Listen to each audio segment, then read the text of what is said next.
uma palavra ao meu coração para essa manhã. E eu quero meditar, debruçar sobre ela com vocês. No Evangelho de Jesus, segundo escreveu João, capítulo de número 4. Evangelho de Jesus, segundo escreveu João, capítulo de número 4. Vamos ler aqui alguns versículos da palavra de Deus. Do versículo de número 3 ao versículo de número 10. Glória a Deus, glória a Deus. Eu quero dar uma liberdade para os irmãos que estão de pé na lateral. Não sei se vai ser possível, mas eu, por exemplo, não tenho condições físicas de assistir um culto inteiro em pé. Estou falando de mim. Então, se tiver mais alguém que, assim como eu, não tem essa condição, irmão, senta no chão. Fica com vergonha, não.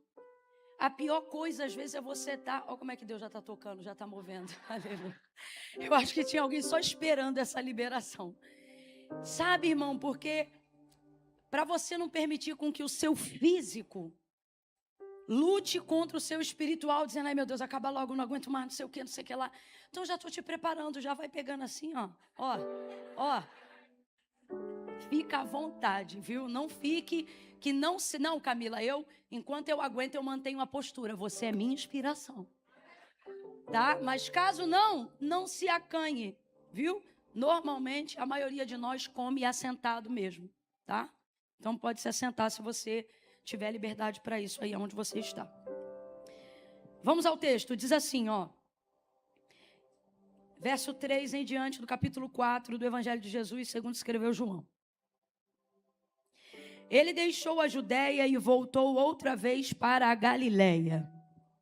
E era-lhe necessário passar por Samaria. Chegou a uma cidade samaritana chamada Sicar, perto das terras que Jacó dera a seu filho José. E estava ali a fonte de Jacó. E Jesus, cansado da viagem, assentou-se junto à fonte, e era quase a hora sexta. Nisto veio uma mulher samaritana tirar água. E Jesus lhe disse, dá-me de beber. Seus discípulos tinham ido à cidade comprar comida. E lhe respondeu a mulher samaritana, como sendo tu judeu, pedes de beber a mim, que sou mulher samaritana? Pois os judeus não se davam com os samaritanos. E respondeu-lhe Jesus, se tu conheceras o dom de Deus, e quem é o que te pede, se tu conheceras o dom de Deus, e quem é o que te diz, dá-me de beber, diga comigo, dá-me de beber.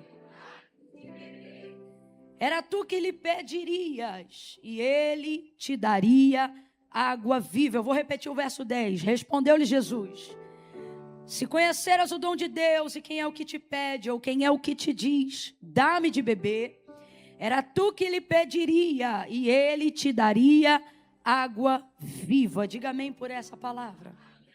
Feche os seus olhos, curva a sua cabeça.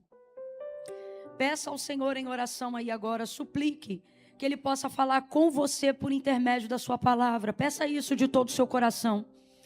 Diga para Ele que sozinho você não terá compreensão plena. Peça agora em nome de Jesus o auxílio do Espírito Santo. Para que você não ouça só o que eu vou falar, mas para que você compreenda o que o Espírito Santo quer lhe dizer através desta palavra. Faça isso em oração agora. Senhor, fala comigo. Senhor, quebranta o meu coração. Vamos, eu estou te dando uma chance de suplicar ao Senhor nessa manhã. Pai, em nome de Jesus, nós oramos nesta manhã. Oramos em espírito, oramos em verdade.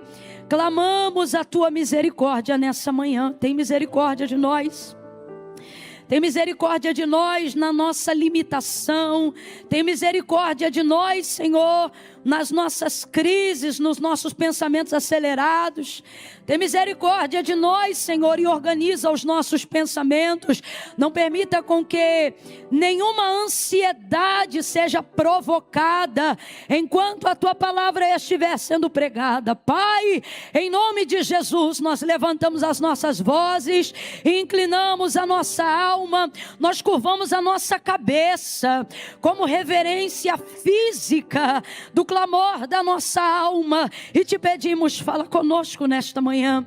Fala conosco no profundo, no oculto, no escondido, que a tua palavra possa, Senhor, entrar em lugares aonde o remédio não acessa, aonde a medicina não alcança, aonde a terapia não entra, aonde o conselho do amigo não produz mais efeito. Que a tua palavra nesta manhã possa entrar aonde a palavra do pai, a palavra da mãe, a palavra do irmão não conseguem produzir o mesmo efeito. Pai, em nome de Jesus, nós oramos nesta manhã para que o teu Espírito fale conosco profundamente. Não estamos aqui para bater o ponto, não estamos aqui para cumprir com um ritual, com uma liturgia devocional qualquer, não, nós estamos aqui nesta manhã como Pedro. Para quem iremos nós, se só tu tens palavra de vida eterna? Tu sabes o quanto a nossa semana depende desse domingo, o quanto o nosso mês dependem das decisões que só podemos tomar diante da assertividade da tua palavra. Quantas dúvidas permeiam a alma daqueles que nesta manhã precisam tomar uma decisão, mas a tua palavra é verdade, a tua palavra é como martelo que esmiuça a penha. Por isto nesta manhã vai quebrando toda dúvida pelo poder da tua palavra, e enquanto a tua palavra estiver sendo pregada, que haja cura, que haja libertação, que haja quebra de cadeias, que haja salvação, que haja avivamento, que haja renovo. Visita, transforma, ilumina, paralisa toda depressão, cancela toda célula cancerígena. Deus vai agindo no oculto, no profundo, no escondido. Traz a paz de volta, apazigua a tempestade e glorifica, glorifica, glorifica o teu nome tremendamente nesta manhã. Vamos, você ainda está em oração, suplique, suplique, suplique. Senhor, nós te suplicamos, fala conosco, porque quando tu fala, tu faz cessar as guerras até o fim da terra. Quebra o arco, corta a lança, queima os carros no fogo. A tua voz aquieta a alma aflita e angustiada. Oh, que nós saiamos daqui nesta manhã dizendo: quem é este? Quem é este? Que até o vento e o mar lhe obedecem. Jesus, exalta o teu nome, exalta o teu nome sobre a crise, exalta o teu nome, Senhor, exalta teu nome sobre as enfermidades do corpo e da alma nesta manhã. Exalta o teu nome com libertação, exalta o teu nome com força, exalta o teu nome com renovo, exalta o teu nome com sabedoria, exalta teu nome com inteligência, exalta o teu nome com porta aberta, exalta teu nome com porta fechada, exalta o teu nome com direção, exalta, exaltado, exaltado, magnificado, glorificado seja o teu nome, Senhor. Oramandacando, robia séria, eleve aí de canto, releva. Ah, Senhor, que unção gostosa, que óleo gostoso, vai despedaçando todo jugo, cadeado seja quebrado, ferrolho de ferro, o Senhor te despedaça agora, em nome de Jesus. Oh Jesus, obrigada.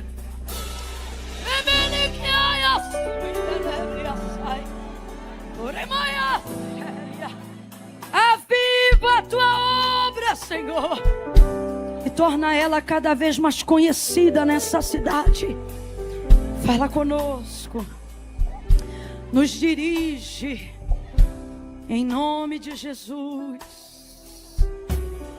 Aleluia, amém, amém, amém. Alabacate. amém. Amém. Ei,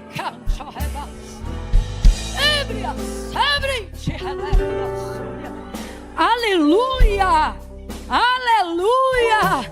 Parece que tem gente que está entupido de glória a Deus. Deixa sair. Vai dando glória. Vai dando glória. Enquanto você glorifica, você é renovado, você é fortalecido. Abraão foi fortalecido na fé, dando glória a Deus. Diga glória. Glória, glória, glória, glória, glória. Glória a Deus, aleluia. Presença santa. Aleluia.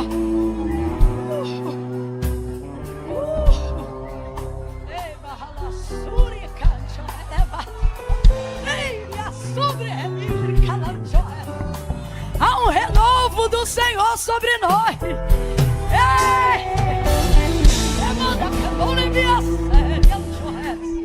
Meu Deus. Aleluia. Jesus, obrigado. Sinta Jesus gostoso aí onde você está. Provai e vede que o Senhor é bom. Sinta, prove, experimente.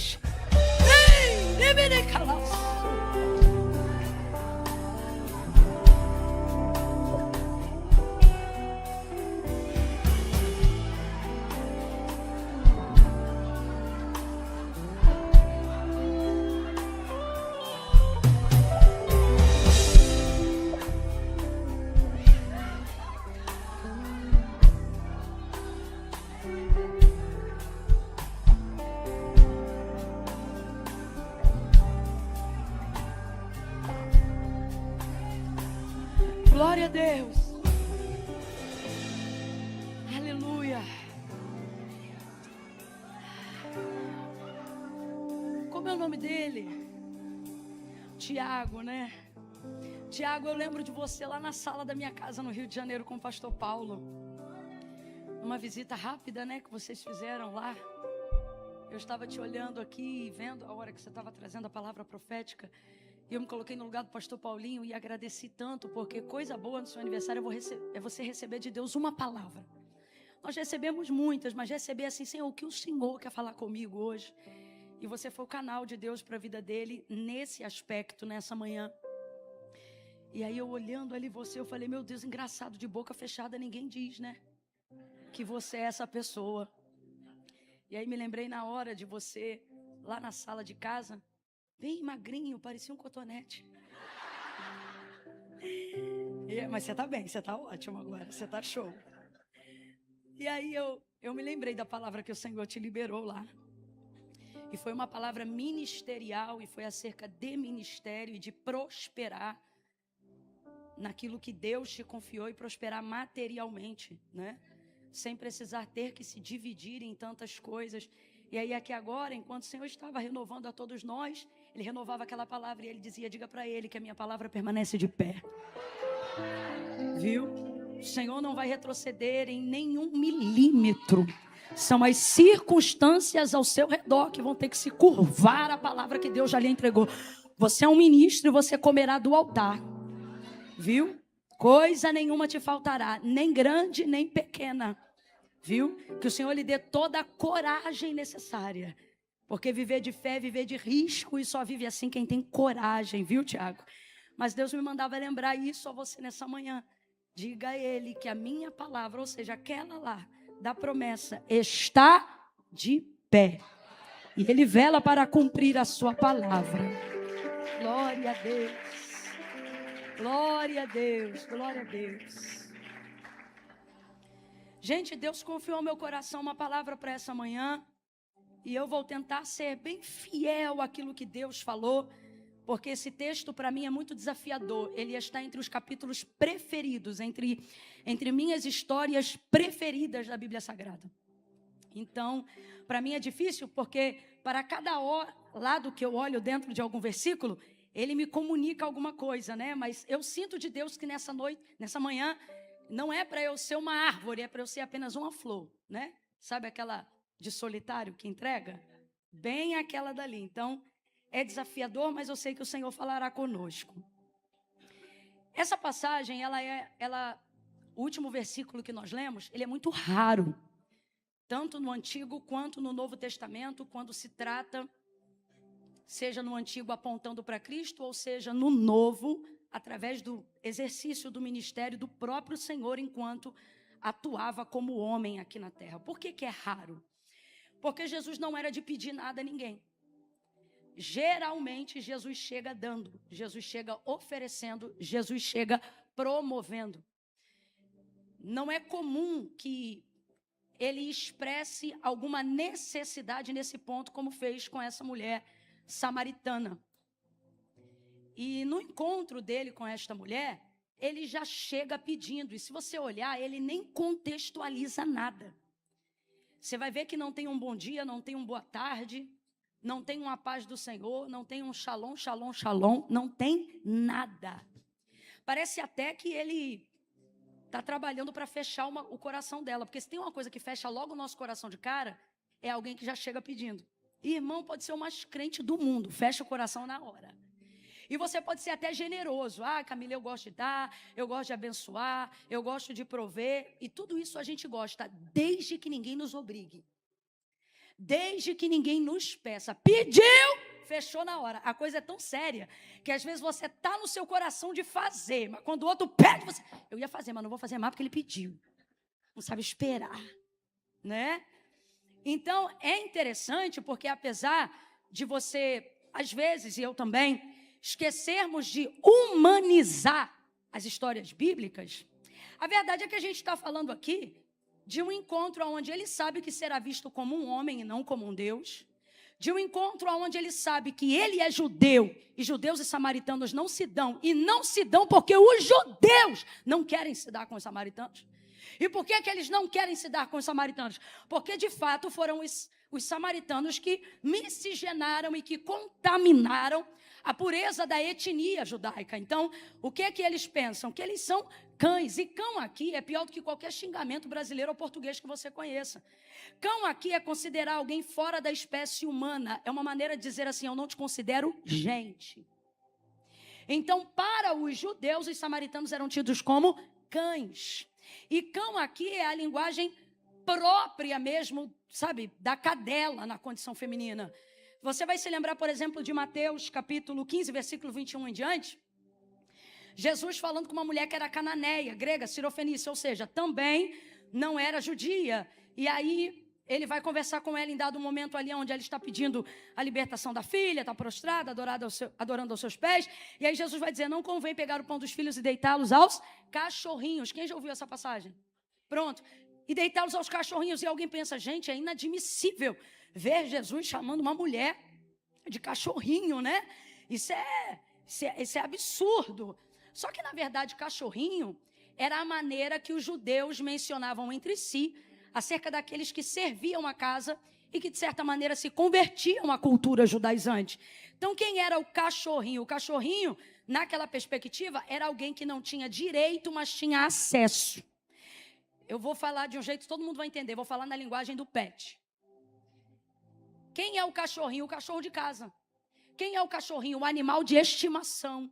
O doméstico. O que Jesus, na verdade, está fazendo quando fala assim com aquela mulher é dando para ela uma senha. Ele está dizendo assim, eu sei que você não é filha. O que é isso? Você não senta na mesa, mas eu quero deixar claro para você que eu estou abrindo o acesso. Porque o termo original não é cachorrinho, o termo original é cão. E para mulheres, cadela, cachorra. Então, na verdade, não que ele concorde com isso, mas, na verdade, ele está compartilhando uma linguagem que ela vai entender até onde ela pode chegar para conseguir o que ela está pedindo. Sem que ele quebre a lei em absolutamente nada. Agora, no caso da samaritana, não há esta concessão. Ele não codifica esse relacionamento para tentar amenizar nada. Ele chega como judeu, numa terra onde ele não é bem-vindo como judeu. E ele não é bem-vindo como judeu porque judeus, na verdade, não pisam em Samaria. A viagem da Judeia para a Galileia, que é essa viagem que Jesus está fazendo, ela durava em média 6 dias. Não porque geograficamente deveria durar 6 dias. A viagem em linha reta, e como bem ensina a física, a distância mais curta entre 2 pontos sempre será uma linha. Então, se isso fosse mapeado pelo GPS da época, a viagem entre a Judeia e a Galileia deveriam obrigatoriamente durar não mais que 3 dias. Só que todas as vezes que um judeu saía da Judeia para chegar na Galileia, ele fazia uma viagem de 6 dias. Era o dobro da viagem. E por que ele fazia isso? Para não ter que topar com nenhum samaritano. Então, as montanhas de Samaria, porque não é uma montanha só, são várias montanhas, elas ficavam justamente no meio de quem fazia a travessia da Judeia para a Galileia. Então, se você entra pelo meio dos vales e das montanhas de Samaria, você encurtava a viagem em 3 dias. Mas o judeu não fazia isso, ele dava uma volta na montanha. Para não ter que topar com nenhum samaritano, para não ter que se sentir enojado em nenhuma companhia que ele despreza, para não ter nenhum asco de ninguém que ele não quer ver. Agora você imagina dobrar a viagem, e aí tinha que levar mais água, mais roupa, mais comida, porque se eu não falo com eles, eu também não compro deles. Se eu não compro deles, eu também não posso adquirir com eles. E uma vez não adquirindo com eles, imagina fazer uma viagem aonde você não vai comprar água, não vai comprar comida, não vai comprar nada. Logo, tudo aquilo que eu não vou comprar, eu tenho que levar de casa. Por isso que na parábola do bom samaritano que Jesus vai contar, a parábola não é do bom galileu, a parábola não é do bom judeu, a parábola é do bom samaritano, porque a maioria de furtos e assaltos aconteciam na travessia entre Judeia e Galileia.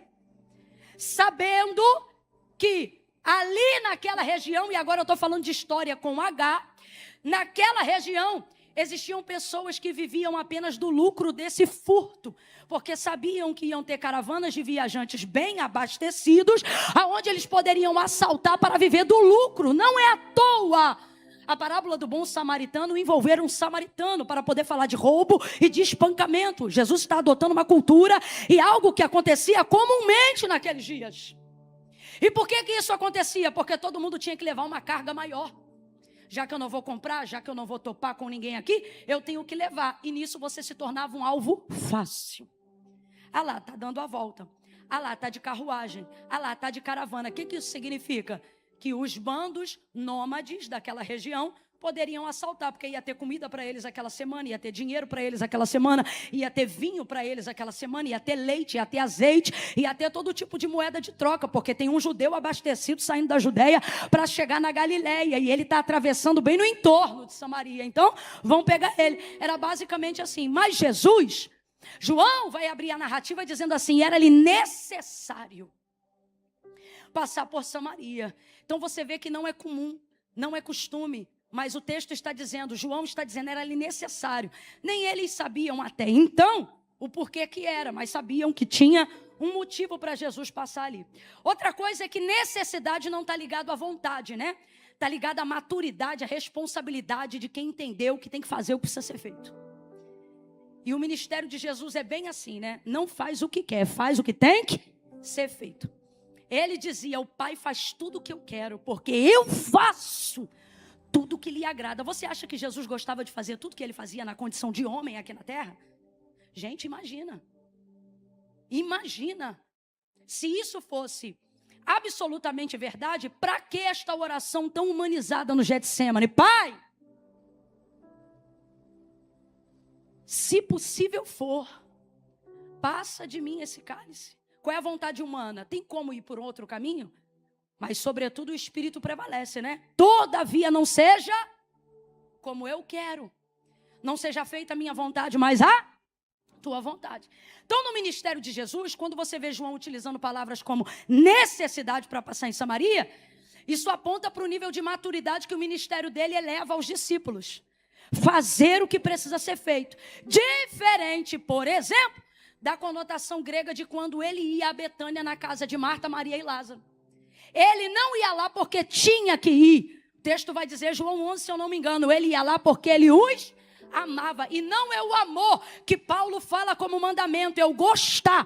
Talvez você está me olhando agora e não entendeu, mas eu vou lhe dizer. Você é obrigado a amar todos, mas vai escolher quem vai gostar. Você vai escolher quem vai se relacionar. E a conotação de amor da entrada de Jesus na casa de Marta, Maria e Lázaro, não era ir porque tem que ir. Eu vou porque eu gosto deles. Gosto de estar lá. Tanto é que no texto sagrado que foi registrado, né? Só na casa deles foi 3 vezes. Isso que se há registrado. Sem dúvida foi uma das casas que Jesus mais frequentou. Então veja, Jesus não está indo porque quer na sua vontade humana. Porque ninguém quer pisar em terra de samaritano. Por que os judeus não se dão com os samaritanos? Porque os samaritanos estão errados. E às vezes na nossa condição cristã, a gente pensa, eu estou certo de dar a volta na montanha. Eu estou certo de jamais perdoar o meu abusador. Eu estou certa de não ter que lidar com quem me agrediu. Eu não tenho que falar com quem me ofendeu. Ela é que venha me pedir perdão. Ele é que venha falar comigo. Deus é minha testemunha, Camila. Eu não fiz nada. E Deus está dizendo, é exatamente por isso que de você eu espero alguma coisa, mas dos errados eu não espero nada. Mas nós ficamos esperando que os errados se consertem, que os errados peçam perdão. Mas Samaria é terra de vaso quebrado, que não sabe o que é conserto. Porque o vaso não se conserta, precisa da mão do oleiro. E normalmente quem tem autonomia da olaria não quer sujar as mãos com barro contaminado. Mas Jesus vai dizer que ele vai para Galileia e ele decide colocar no GPS, vou fazer a rota mais curta. E eu não planejei essa introdução, eu já queria ir direto no ponto, mas me parece que nessa manhã Deus está dizendo, eu estou recalculando a tua rota para esse ano. E você pensava que o perdão você daria no ano que vem, que a ligação você faria quando eu estivesse pronto, quando eu terminar o seminário, antes de eu ser consagrado a pastor, quando eu entregar a vida para Cristo, depois que eu ler a Bíblia toda. Você está sempre contornando esta montanha, mas nesta manhã o Espírito de Deus te diz, você vai passar pelo meio, você vai rasgar essa montanha no meio. Não, você não está me ouvindo. Deus está dizendo, você não vai gastar 1 minuto da tua jornada contorcendo-se, esperando os errados te pedirem perdão. Você vai passar pelo meio da montanha e eu vou te dar graça para passar em terra de errados, para passar em terra de quebrados, para passar em terra de cães.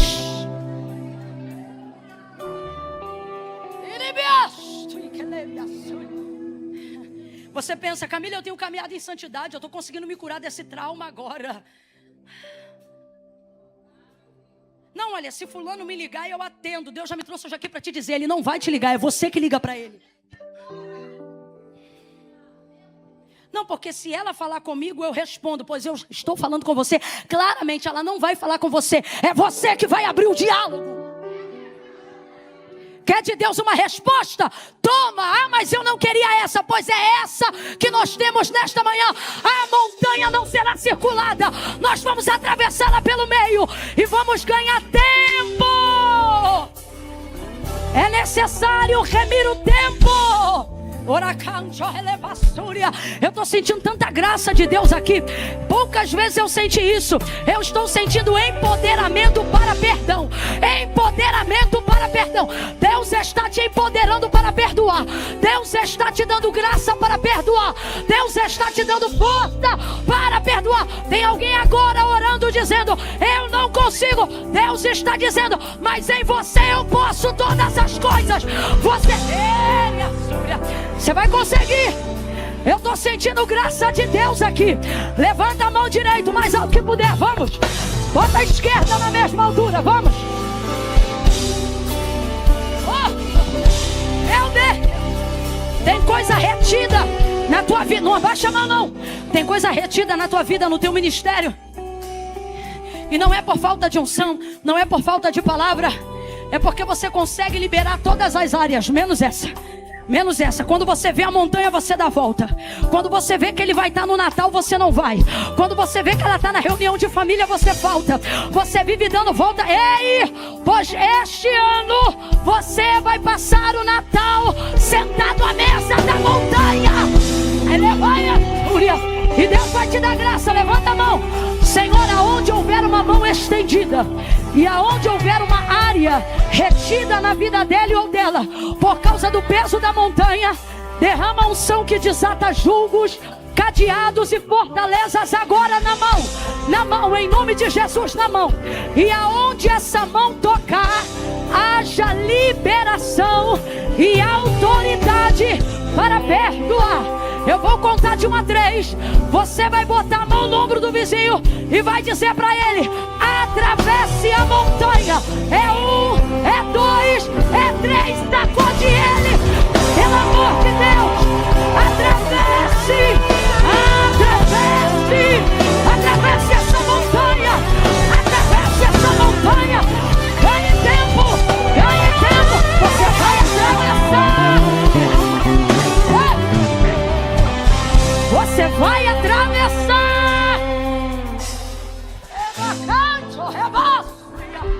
Vais atravessar. Camila, mas há um abismo entre eu e o fulano. São muitos anos, são muitas coisas. Você acredita? Eu estou ministrando aqui, Deus está falando. Fala para ele, fala para ela. Deus está falando comigo. Assim, fala para ele, fala para ela. Que aonde o pé dele entrar, eu vou fazendo uma ponte. Ela pisa e eu faço uma ponte. Ele pisa e eu vou fazendo uma ponte. Veja, em tese, Jesus não tem nada a ver com isso. A rincha, o problema entre judeus e samaritanos existe antes do nascimento de Cristo no ventre de Maria. Então o problema já estava lá quando ele chegou, sim ou não? Então responda com inteligência. Foi ele que criou o problema? Não foi. Só que a coisa aqui nessa manhã está tão séria, que Deus está dizendo, o empoderamento que eu estou liberando sobre vocês vai cessar coisas das quais vocês nunca se meteram na família, na igreja, porque vocês dizem assim: quando eu cheguei, já estava assim. Quando eu cheguei, já era assim. O ciclano não gostava do fulano, a fulana não falava comigo. Não tem nada a ver com isso. Você sabe que de quem fez errado, Deus cobrará menos do que de quem não fez nada, né? Vou falar de novo. Você sabe de quem fez errado, Deus cobra menos do que de quem podia ter feito algo, mas não fez nada. Vou dar um exemplo claro aqui para você entender.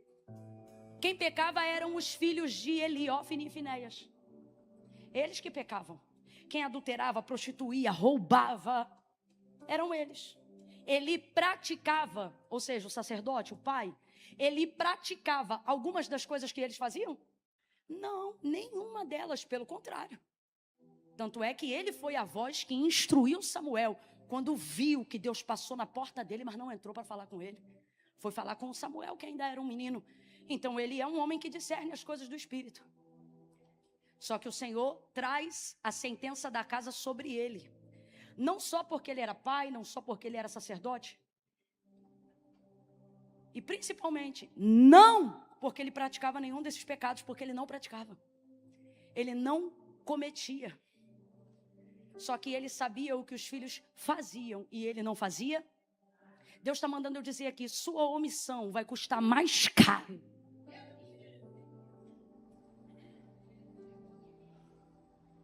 do que a sua tentativa de resolver alguma coisa. Deus está nos empoderando nessa manhã. Quando Jesus chegou, o caos já estava implantado naquela cultura. Judeus e samaritanos não se davam, não se comunicavam. Só que é uma palavra profética permeando sobre nós nessa noite. E eu vou mais além, há uma palavra profética permeando sobre o teu bairro. Eu vou falar algo aqui que Deus está mandando. Você chega na cultura e deixa a cultura da frieza se instalar em você. Tudo que o diabo quer colocar como norma, ele chama de cultura. Não, aqui eles não se falam. Não, aqui eles não se dão. Não, aqui eles são frios. Não, aqui eles não conversam. Não, aqui os vizinhos não se conhecem. Só que você é montanha ou você é do ministério de Cristo? Você é do local ou você é enviado ao ministério? Quem é você? Quando Jesus chegou, quando Jesus nasceu, humanamente falando, quando Jesus passou por lá, já era assim. Ele poderia fazer como alguns dos seus discípulos, ele poderia fazer como outros judeus. Vamos dar a volta, não vamos passar por aqui não. Ninguém passa por aqui, por que não? Porque eles são assim. Eles são assim desde quando? São assim desde sempre. Só que a palavra profética que está sobre nós nesta manhã é: não foi você que começou, mas é você que vai resolver. Não foi você que começou, mas eu vou te dar estratégia para colocar um ponto final em rincha comunitária, em rincha eclesiástica. Receba essa unção aí agora. Eu declaro sobre a tua vida aí agora poder para resolver. A Devec, diga comigo: poder. Vamos, abra a boca, diga: poder para resolver. Você não fez a confusão, mas vai acabar com ela. Você não fez a contenda, mas vai acabar com ela. Você não fez a briga, mas vai ser a paz no meio da contenda. Aleluia! Você vai resolver. Deus vai te dar estratégia. Receba estratégia. Receba estratégia. Receba estratégia. Deus vai falar na tua mente. Deus vai falar no teu coração. Tem gente aqui que vai estar passando na frente de uma padaria. Deus vai dizer: compra um bolo. Aí você vai dizer: eu não estou com vontade de comprar bolo. Deus vai dizer: não é para você, compra o bolo. Receba a estratégia. Receba a estratégia. Receba a estratégia. Gente, eu estou sentindo. Tem um cântico aqui, hein? Estratégia, estratégia, estratégia. Eu vou abrir um caminho na montanha. Recebe estratégia. Eu tenho para mim que parte da montanha que vai cair é Deus trazendo uma cultura do céu para Portugal. Recebe estratégia. As montanhas, as brigas, os dogmas religiosos vão cair, vão cair. Missionário, pastor, pregador, a vida inteira escalou, escalou, escalou, escalou. Mas assim diz o Senhor: daqui pra frente você vai andar pavimentado. Eu vou criar uma estratégia.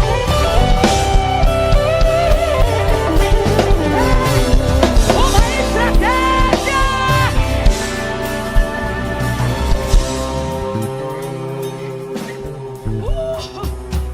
Aleluia. Aleluia. Não, Camila, mas desde que eu cheguei aqui já me disseram: eles são assim. Sim, sim, mas eu não vim pra cá pra você me dizer como eles são. Eu vim pra cá pra te dizer como nós somos. Não, mas eles não são de falar. Não, mas quando a gente abre a boca, a gente não fala qualquer coisa. Ninguém gosta de ouvir os outros falando besteira. Seu discurso é irresistível. Sua palavra na sua língua, palavra de Deus na sua língua, na boca de quem tem sede, é água. E Deus está falando comigo que essas pessoas que você acha que são frias, duras ou antipáticas, elas estão andando nas ruas assim, ó. E Deus dizendo: e você aí, cheio de água, fazendo reservatório em casa, porque a sua oração só cobre sua casa. Deus abençoa a minha casa, Deus abençoa a minha família, Deus abençoa a minha igreja, Deus abençoa o meu pastor. Eu vou lhe falar rasgado. Não preciso pregar sobre avivamento nessa manhã. Você sabe o que é avivamento? Precisamos pregar sobre uma reforma. O que você está fazendo com o avivamento que você conhece? Quando você fala em línguas para edificar-se a si mesmo, depois de ser edificado, o que você faz? Não faço nada, só sou fortalecido. Você está dando volta na montanha.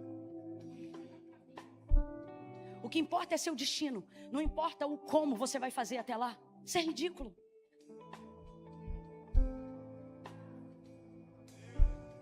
Não. Vamos passar pelo meio de Samaria. Quando Jesus chega alto do meio-dia, ele marcou um encontro. Completa para mim, por favor. Ele marcou um. E o mais interessante de quando Jesus marca um encontro é que qualquer pessoa aqui para marcar um encontro depende da aceitação do outro, sim ou não? Ó, tal hora. O Léo e a Dani, que estão igual Sirineu, me ajudando a carregar a cruz desde ontem. A gente chegou umas 3 e pouca da manhã. E aí, que horas, Léo? Ele, 9h40 eu passo aí. A gente marcou um encontro, um horário. 9h45 chegou a Dani, chegou o Léo lá. E a gente veio pra cá, porque eu também já tinha marcado um encontro com o Paulinho e com a Mona Lisa. E eles sabiam. Eu acho que a minha foto estava no cartaz. Um encontro, estava tudo combinado, não é isso? Encontro, depende do outro.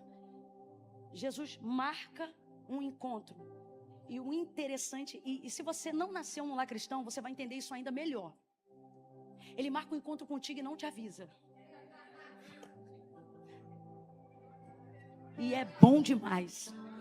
E sabe o que é legal? Por que as pessoas precisam ser avisadas de maneira, né, unilateral ou bilateral? Para se preparar. Ninguém quer aparecer num encontro como é. Não, Camila, eu sou o que sou. Não vem com essa conversa fiada, não. Por que não veio de pijama? Por que penteou o cabelo? Não. Eu nunca quero mostrar para você quem eu sou. Eu quero mostrar para você a visão que eu quero que você tenha de mim. Ninguém aqui conhece ninguém intimamente se não mora junto.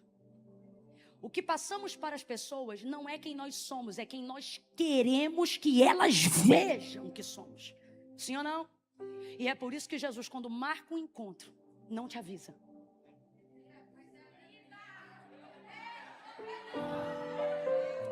Eu vou dar um exemplo. No meu encontro com Jesus, eu não me arrumei.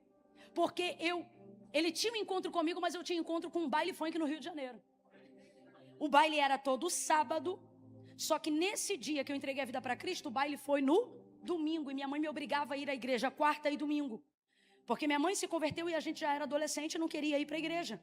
Não queria. Mãe, foi a senhora que se converteu, não foi a gente. E aí minha mãe dizia, vocês não têm idade para escolher nada. Sabe aquela conversa? Enquanto estiver debaixo do meu teto, rapaz. A sorte do aleijado é que ele não estava na casa da minha mãe quando os amigos abriram o teto.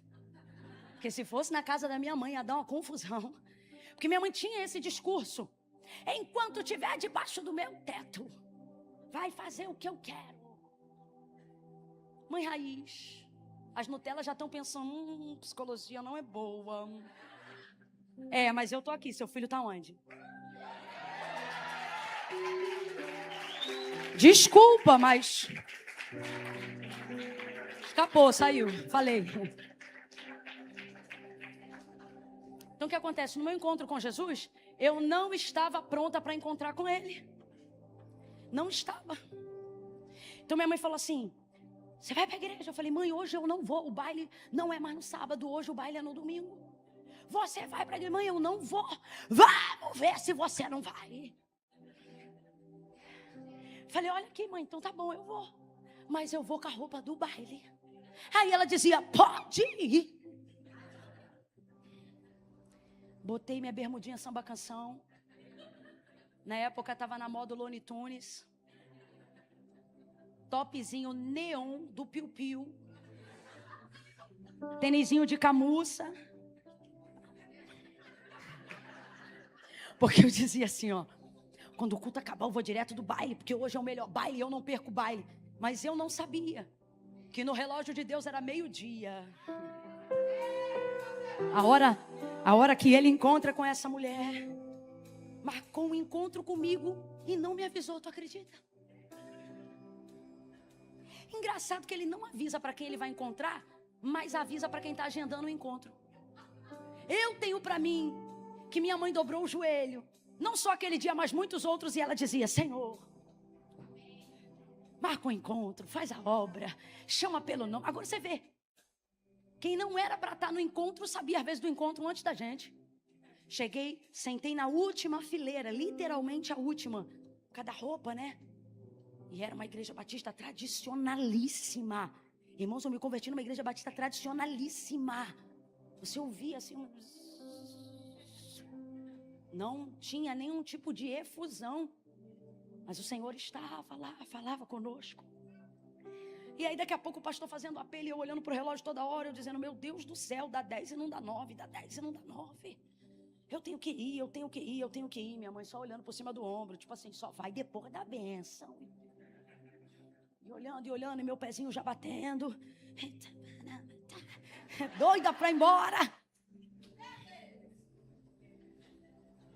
E aí eu já tinha meu discurso pronto na cabeça. Todas as vezes que chegava o momento da oportunidade para quem queria entregar a vida para Jesus, eu sempre dizia, Jesus, não dá. O senhor está vendo aí que não dá. Irmãos, eu sentia tanta presença de Deus.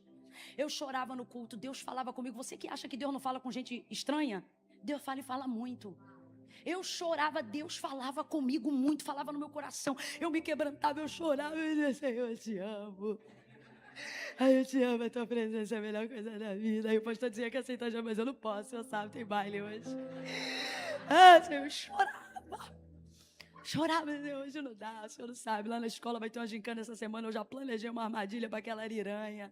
Eu não posso, eu tenho umas demandas, eu tenho muitas coisas para fazer. Ensino médio, popular na escola. Eu ia ter que renunciar a muita coisa. Muita coisa. Muita coisa. Aos 15 anos de idade, muita coisa. Meu Deus, eu tenho uma vida. Ai, coitada de mim. E aí eu chorava, porque, irmãos, era importante para mim. É importante para cada um que está aqui. Eu chorava, então eu sempre dizia, quando eu largar lá, eu venho aqui. Quando eu largar lá, eu venho aqui. Na minha mente, eu já dizia isso, não esquece de mim, não. Quando eu largar lá, eu venho aqui. Um dia eu ouvi claramente, você não ouve a voz de Deus audível, geralmente, do lado de fora, você ouve com uma convicção no seu interior, mais forte do que qualquer sentimento que você já tenha conhecido.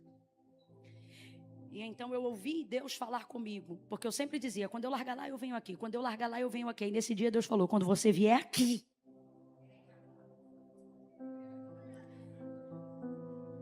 Levantei, peguei o corredor, criei problema para mim, porque eu sempre sentava na quarta, quinta fileira, mas nesse dia eu sentei, logo no dia do encontro. Eu digo, ele sempre vai marcar quando você não estiver preparado. Aí eu saí da última fileira, vim caminhando de olhos fechados, com muita vergonha. Muita vergonha. Eu estava totalmente exposta, vulnerável. Cheguei aqui no altar e chorei muito. E ali naquele dia eu compreendi. Porque o pastor sempre dizia, quem quer receber a Cristo? Quem quer receber a Cristo? Mas nesse dia, quando eu cheguei, o Espírito Santo me abraçou. E naquela hora eu entendi na hora. Na minha mente eu ficava, por que eles perguntam se nós queremos receber? Porque quando a gente chega aqui, é Ele que recebe a gente se sente constrangido de amor. Ali chorei, mas não fiquei fora de mim, não. Quando o culto acabou, ai meu Deus, o que eu fiz? Porque salvação não é sentimento, salvação é decisão. Chorar ou não chorar não determina a salvação. Arrepiar ou não arrepiar não determina a salvação. Camila, no dia que eu me arrepiar, eu vou. Quer sentir um arrepio, tira a roupa no frio. Salvação não é arrepio. Não é arrepio. Salvação é decisão. Crê que Jesus Cristo é o único mediador entre Deus e os homens? Creio. Crê que Ele foi enviado ao mundo para te redimir dos seus pecados e religar você ao Pai? Creio.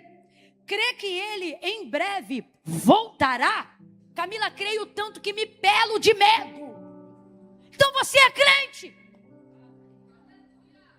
Mas a pergunta é, por que você não é salvo? Porque, irmão, deixa eu falar. Nem todo crente é salvo.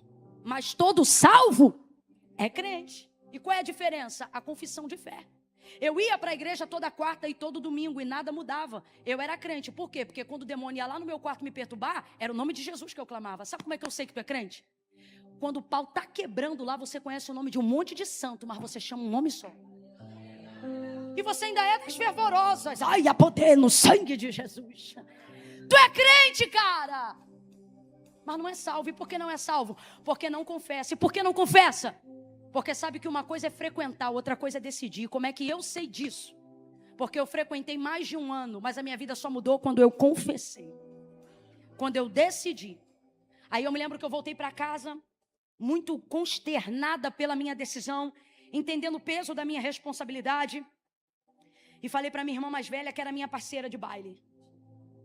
Falei, Elaine, tu não sabe o que eu fiz hoje. O que foi, cara? O que tu fez? Falei, cara, tu não acredita. Fala, o que tu fez? Falei, Elaine, hoje eu aceitei Jesus. Ela, cara, você tá maluca? Falta 2 semanas pro carnaval. Falei, você acha que eu tô triste por quê? Por que você acha que eu tô assim? Mas ele marcou um encontro comigo aquele dia. Ele marcou um encontro comigo aquele dia. Ele não me avisou, mas ele me encontrou.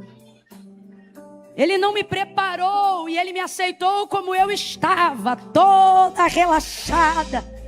E o interessante é que isso não assombrou ele. Isso não espantou ele. Isso só envergonhava a mim. Porque eu me lembro que quando eu cheguei no altar, ele não me repeliu, ele me deu alívio. Ele cumpriu exatamente o que ele disse que faria. Quando ele disse, vinde a mim todos vós, que estáis cansados, oprimidos, sobrecarregados. Ele não disse, Camila, eu vou te dar uma surra. Ele cumpriu na minha vida o que ele disse. Ele disse, e eu vos aliviarei. Naquele encontro eu fiquei exposta. Naquele encontro eu pedi perdão pelos meus pecados. Naquele encontro a minha roupa não era adequada. Naquele encontro eu mostrei a minha sujeira. E sabe o que ele fez? Ele me amou e me chamou de filha. Ele disse, você é minha filha. Restaurou minha comunhão com Deus. Ele me empoderou de autoridade contra o mal. Eu era alguém muito atormentada por espíritos malignos. Eu via demônio como eu estou te vendo aqui na minha frente, materialmente.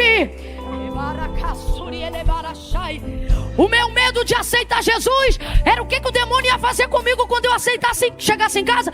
De tão chateado que eu imaginava que ele ia ficar comigo, eu comecei a pensar, se ele me perturbava antes, agora que ele vai me perturbar, porque ele viu que eu me decidi ao lado do Senhor. E na primeira noite de tormenta ele entrou no meu quarto de novo.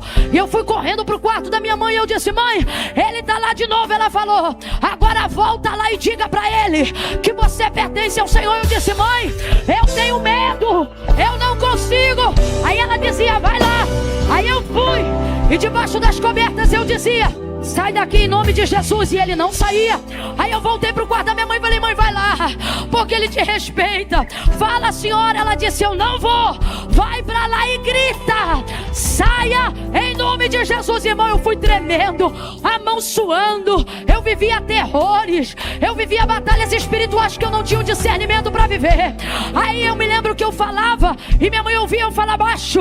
E aí, então ela dizia, grita, Camila, fala com autoridade. E eu comecei a dizer, saia em nome de Jesus, saia em nome de Jesus, saia. E ele saiu e nunca mais achou o endereço do meu quarto. Ele me empoderou. Naquele dia eu rasguei a montanha.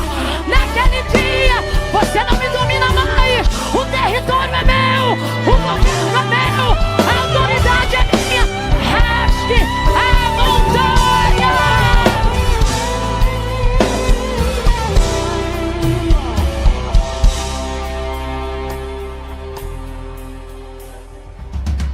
Não foi fácil, mas bastou um encontro.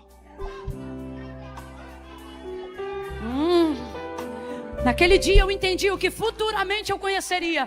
Não fostes vós que escolhestes a mim, mas eu que vos escolhi a vós.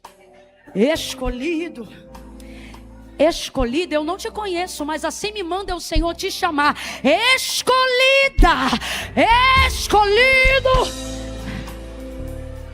Escolhido. Ele marcou um encontro com ela. Só mais um tópico e eu termino. Ele marcou um encontro com ela e eu te pergunto, ela sabia? Não, sabe por quê? Se você souber, você estraga. O bom encontro é aquele que não foi programado. Porque nesse você é você. E Jesus não quer encontro com quem não consegue exercer a capacidade de ser o que se é. Camila, mas ela era uma sem vergonha, mas ela era uma sem vergonha de verdade. Camila, mas isso era uma peguete terrível. Mas na hora que ele mandou trazer o marido, ela disse, não tem marido. Ele disse, tu disseste com verdade. Os fariseus queriam a atenção, o conhecimento e o tempo de Jesus, mas Jesus não lhes dava, porque eles eram hipócritas. Se tem uma coisa da qual Jesus manifestou ira em todo o exercício do seu ministério, foi contra a hipocrisia. Jesus não gosta de vitrine, Jesus ama espelho. Compreenda o que eu estou colocando aqui. Essa mulher, deixa eu usar só um minuto para falar quem ela era. Uma baita de uma sem vergonha. Você tem misericórdia dela agora, porque conhece o final da história. Mas se você fosse vizinha dela, você ia odiar ela também. Porque mulher direita não gosta de mulher que pega o homem dos outros. Não gosta, tem antipatia. Isso não tem nada a ver com religião. Eu estou falando de caráter. Mas a verdade é que a formação ou a deformidade de toda a construção que determina quem você é influenciada pelos caminhos que você passou, pessoas que você viveu. Então a verdade é que tem deformidades, anomalias espirituais, emocionais, que fazem parte de uma provocação do caminho que você fez, ou que eu fiz até hoje. Por isso o apóstolo Paulo vai dizer assim aos Romanos: o querer bem está em mim. O que ele está dizendo? Eu sei o que é certo. E eu me planejo para fazer isso. Para fazer o quê? O bem. Mas ocorre, olha isso, que enquanto eu estou nessa operação de fazer o quê? O que é bom, o que é certo, encontro outra lei nos meus membros, isto é, na minha carne, que opera.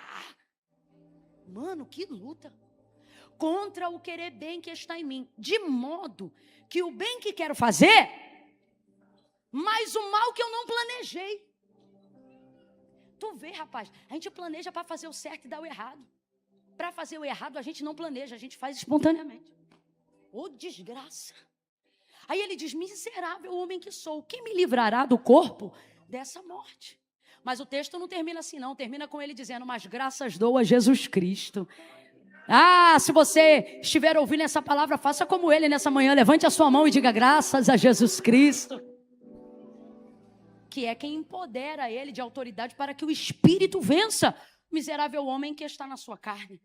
Então essa mulher, não estou querendo aliviar ela não, tá? Falta de caráter, sem vergonha, só que isso não é do dia para a noite, isso é uma construção que está conectada a decisões, experiências, abusos, carências, que ela viveu no meio do caminho. E eu e você não consideramos isso, a gente só julga o resultado, mas Jesus vê o percurso todo. Eu e você olhamos, por exemplo, para alguém que está sendo usuário de droga e a gente diz, ali é um drogado. Jesus olha para o mesmo drogado e diz, ali é um homem. Ele não vê o resultado, ele vê todo o percurso. Você olha para uma mulher da vida, não sei se aqui esse termo é compreendido, é? É sim que a maioria é brasileiro, para de fingir que nasceu aqui. E você diz assim, ali é uma mulher da vida. Jesus olha para a mesma mulher da vida e diz, olha, uma mulher. A capacidade que ele tem de não avaliar o resultado, mas conhecer o trajeto. João capítulo de número 9, todos olhavam e viam um cego. Jesus olhou para ele e viu um homem. Veja como ele vê atrás da deficiência. Veja como ele vê por dentro da dor. É assim que ele vê essa samaritana, por isso que ela foi escolhida. Ela não é perfeita e ela está pronta para esse encontro. Por quê? Porque ela não quer passar a imagem de que é o que não é. O encontro entre você e Jesus acontecerá quando você entender que por mais que você não esteja pronto para Ele, Ele está pronto para você. Não, Camila, mas eu tenho uns BO para resolver. Ele está dizendo, eu sou o delegado, me dá o papel. Não, Camila, mas é que eu tenho uma situação, é um angu que ainda está com caroço. Ele está dizendo, eu sou o fogo, vamos desfazer. Ele está pronto para você. Olhe para mim aqui. Eu sei que eu estou numa maioria de cristãos nessa manhã, mas eu preciso dizer isso a alguém aqui. Ele está pronto para você. Não, Camila, mas eu tenho problemas seríssimos, pois assim me manda lhe dizer o Senhor, eu estou pronto para você. Pronto para você. Ele está pronto para você. Eu estava toda torta, ele era pronto para mim. A minha mãe não só não era crente, como a minha mãe servia às trevas. E ele estava pronto para ela. Ele é luz. Não há nada que você tenha, que você faça ou que você seja que assuste o Senhor. Ah, Camila, mas é porque dia desses eu cometi um pecado que me envergonha muito. Ele estava onde você pecou, ele sabe com quem você pecou. Ele viu a hora que você pecou, isso não assusta ele. Nesse encontro, essa mulher chega. E ela não diz nada. Quando ela vem se aproximando, ele já diz: dá-me de beber. Dá-me de beber. Rapaz, como é que você cumprimenta alguém assim? Deixa eu ver alguém aqui que eu não conheço. Vou escolher aquele irmão ali que precisava usar óculos, mas não usa. É tu mesmo. Eu sabia! Eu tô vendo ele me assistir assim. Eu falei: Deus, o que tu fez por Bartimeu, faz por ele nessa manhã. Porque depois vem uma dor de cabeça que a gente não sabe de onde vem. É de ficar assim, ó, 2 horas o culto inteiro. Vou brincar com esse irmão aqui, ó. Não conheço o nome dele, não sei de onde ele é, não sei nada. Me dá 1.000 euros aí. Deixa eu ver mais alguém que eu não conheço. Quem aqui tem carro? Carro. Não fica com vergonha de levantar a mão, não. Olha como é que o povo fez assim com a mão, ó.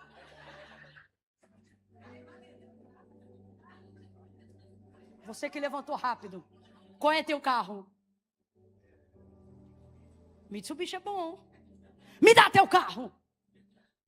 Para com isso de conversa. Veja, é porque a gente já está contextualizado, né? Mas, irmãos, não tem nada menos elegante, para não dizer ridículo, do que alguém que não te conhece já chegar te pedindo tuas conquistas. Irmãos, é constrangedor, é desagradável, não é, menina? Eu acho que alguém pediu alguma coisa para essa irmã essa semana. Senti uma carga emocional na voz dela. Gente, é horrível. Vamos combinar aqui, na política da boética e do bom senso? Se faz isso, gente. Agora imagine que isso já está sendo feito por alguém cuja imagem é antipática a você. É alguém que te julga.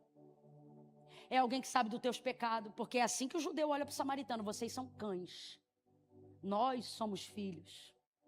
Então você imagina a pessoa que te chama de cão, na linguagem popular, te pediu uma grana.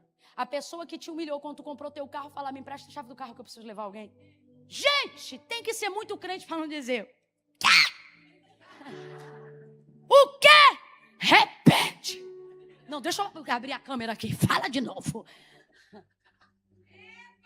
Só para você entender, é mais ou menos isso que está acontecendo. Vamos humanizar aqui o texto para você entender a carga profética. Olha o que Jesus está fazendo. Ele não ameniza. Vamos falar rasgado, ele já chega pedindo. Então vamos lá, ele chega como? Ele já chega? Chega pedindo. Dá-me de beber. Ela vem com o cântaro dela naquele horário para não passar o constrangimento de ter que lidar com outras pessoas. Só que a verdade é que geral já sabia o que ela fazia. O que ela fazia? Ela estava pegando um homem que não era dela. E como que a gente sabe disso? Porque na conversa Jesus vai dizer: tu já tiveste 5 e o 6º que tu tem agora não é teu marido. Essa colocação, ela não se aplica à sua fornicação. O que ele está dizendo é: este não é teu. Ou seja, se não é teu, é de alguém. Então assim, ela faz meu sovaco pingar na hora. Eu tinha que estar com os discípulos na cidade comprando comida. Porque se eu estou na fonte... Ah não, Jesus, essa não. Essa não presta. Essa eu conheço, Jesus. Essa pegou o marido da minha amiga. Para ela não. Nós somos assim. Com ela não. Então quer dizer que o Senhor vai entrar por Samaria e quem vai abrir o caminho é essa desgraçada. Entenda, irmãos, eu estou falando aqui de maneira humana que eu quero que todo mundo compreenda. Sai do espiritual por 2 segundos e entra na realidade da matéria. Jesus está falando com uma mulher que vai ser a chave de Samaria. E é isso que nos causa espanto, sabe por quê? Estamos preparados para ver as portas. A gente acha que Deus só abre porta, não é isso? Só que para cada porta é necessário uma chave. Eu vou lhe perguntar e você vai me responder. Quem aqui trouxe a porta de casa hoje? Ninguém. O que você coloca na bolsa? A porta ou a chave?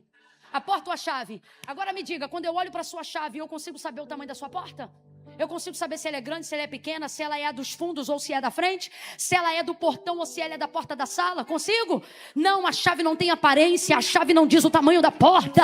Jesus naquela manhã não foi escolher uma porta. A porta era Samaria, a porta já era ele mesmo. Ele foi lá para escolher a chave, e a chave era alguém que você desprezaria, porque chaves são desprezíveis. A chave não diz o que abre até que você esteja diante da porta. Pare de desprezar, pare de julgar. Tem gente do teu lado que você diz: fulano não é nada, e Deus está dizendo: ele é a minha chave, ela é a minha chave. Você não sabe o que essa conexão com ela pode fazer por você. Irmãos, com toda certeza eu posso lhe falar que acerca das coisas mais especiais que permeiam a minha vida e o ministério que o Senhor me confiou, não tem a ver com as portas que eu passei, mas com as chaves que eu não desprezei no caminho. Ela era uma chave. Agora, que chave ela era? Uma chave que você não tocaria, uma chave que você não gostaria. Eu não estou falando quem é ela porque eu quero diminuí-la. Eu estou falando quem é ela para você entender quem ele é. Quanto mais mal eu falo dela, melhor eu falo dele. O que isso significa? Não importa quem ela seja, desde que ele continue sendo quem ele é. Eu não sei o que você fez, ou eu não sei o que fizeram com você, ou eu não sei o que fizeram de você, ou eu não sei como está a condição de alguém que você conhece e que precisa de um encontro com o Senhor. Mas o Senhor está dizendo para mim e para você: não importa quem ele seja, porque tudo isso é sobre quem eu sou. E aí ele já chegou pedindo. E por que ele chega pedindo para alguém na condição dela? Carente, empobrecida, que está indo pegar água num horário incomum, porque não aguenta mais constrangimento. Tanto é que quando Jesus fala de água, ela diz assim: me diz onde está essa fonte para que eu não tenha mais sede e não precise vir aqui. O que era dolorido não era o cântaro, era o caminho. Tem que passar por todo mundo. Todo mundo pegava água de manhã ou até à noite. Esse era o único horário que ninguém pegava água, porque é quando o sol está posto mais alto no céu, que é o horário do meio-dia, contado de meio-dia às 3, o período mais quente do dia. Então essa mulher está fazendo sacrifícios absurdos para tentar manter de pé o que restou dela, a dignidade que restou dela. Irmãos, a vida falsa dá muito trabalho. A vida de pecado dá muito trabalho. Ter que esconder o histórico de pornografia da madrugada inteira dá trabalho. Uma hora você vai esquecer. E por que eu estou dizendo isso? Porque ela fazia isso para evitar as pessoas, mas a verdade é que todo mundo sabia quem era ela e o que ela fazia. Como é que a gente sabe disso? Depois que foi salva, ela entra pela cidade dizendo assim, ó: vim de ver de um homem que tem dito tudo que eu tenho feito. Aí o povo vai todo atrás, porque o povo pensa: é um profeta, porque a vida dela é de pecado. É sério. Então, vamos lá, porque Samaria não tem profeta, né? Então vamos lá, chegou um profeta aí. Porque para ter coragem de revelar a vida dela, tanto é que depois eles vão dizer, ó: primeiro viemos porque você falou, mas agora estamos aqui por causa dele. Foram convencidos pela palavra, mas o que trouxe eles? O pecado dela. Então ela pegava água meio-dia, mas qual que era a realidade? Todo mundo sabia quem ela era e o que ela fazia. O pecado que você comete, se ele não foi sabido, ele será sabido. Eu falo isso debaixo de muito temor para todos nós, incluindo a mim. Você tem duas oportunidades: de ser um pecador que vai confessar, ou de ser um pecador descoberto. Meu conselho para você é: seja um réu confesso. Porque o que confessa e deixa alcança misericórdia. Mas para o outro a pena é dura. Mas que será descoberto será. Sabe por quê? Como não existe crime perfeito, não existe pecado encoberto perfeitamente. Todo mundo sabia qual era a condição daquela mulher. Aí Jesus já chega pedindo. Então por que, Camila, que ele chega pedindo? E eu encerro aqui. Porque ele sabia que era necessário resgatar o valor dela. Uma mulher que agora está com um homem que não é seu, mas veio de 5 relacionamentos anteriores, não significa que ela foi viúva tantas vezes. Ninguém morre tantas vezes num período de casamento. Significa que ela procura algo nessas pessoas. Eu não sou muito de número na Bíblia não, mas eu tenho que colocar algo aqui. Olha que interessante. Quando ele diz, traze-me aqui teu marido, ela diz, não tenho marido. Disseste com verdade, porque já tiveste, e o sexto não é teu marido. Significa que na vida dela passaram quantos homens até aquele momento? Mas agora ela está conversando com qual?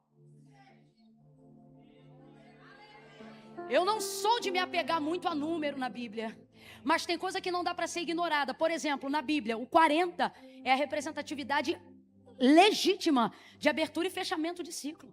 Você vai ver isso do Antigo Testamento ao Novo. O próprio Jesus, para a aprovação de ministério, quanto tempo ficou no deserto?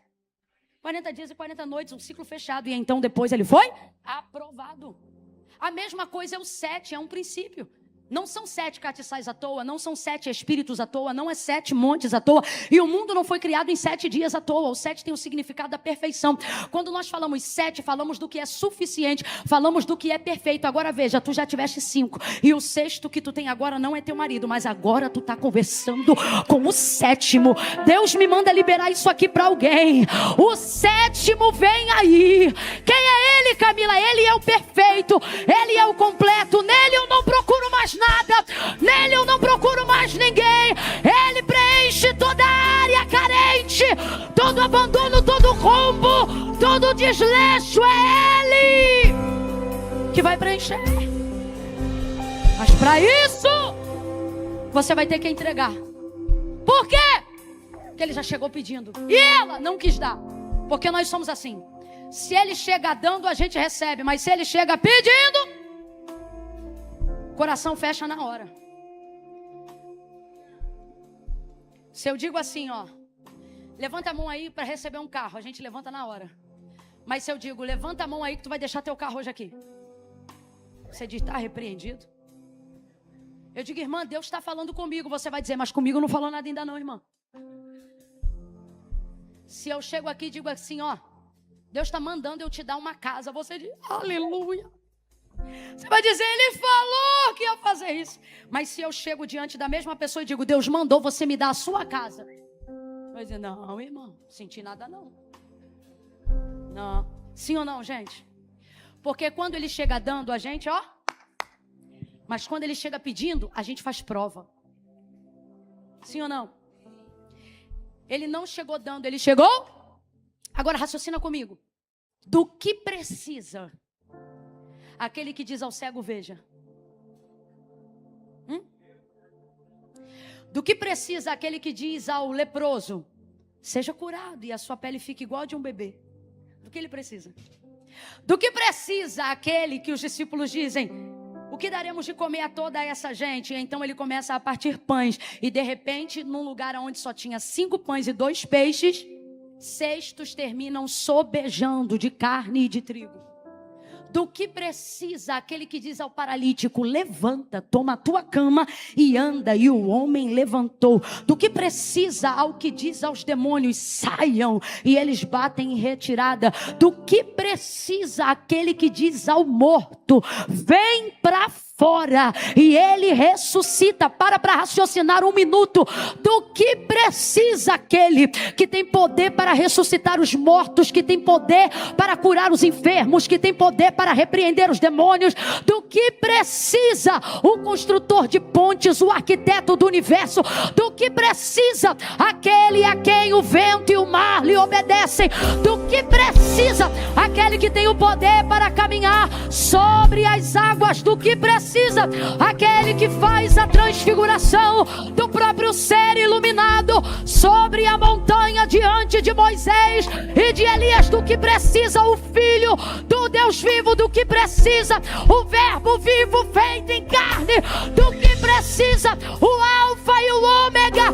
Qual a necessidade do leão da tribo de Judá? Do que precisa ele? Para pensar um minuto, samaritana. Tem gente, e eu nem vou falar de Jesus agora, ok? Tem gente que quando me pede alguma coisa, eu fico num nível de alegria que você não imagina. Sabe por quê? Porque eu percebo que não tem nada de mim que eu possa oferecer para aquela pessoa. Então, quando ela me pede algo, eu sinto que ela está me franqueando uma oportunidade de me conectar a ela de alguma maneira. Haja vista que ela tem muito mais do que eu e que ela é muito mais do que eu. Estou falando de hierarquia espiritual, financeira, ministerial, qualquer nível de hierarquia que você queira elevar. Quando eu vejo alguém que não precisa de nada do que a pessoa tem, mas ela me pede algo que eu tenho e que eu posso fazer, eu me sinto abençoada. Eu sinto assim, mano, o que fulano precisa? Mas olha, lembrou de mim. Eu vou dar um jeito de fazer, irmão.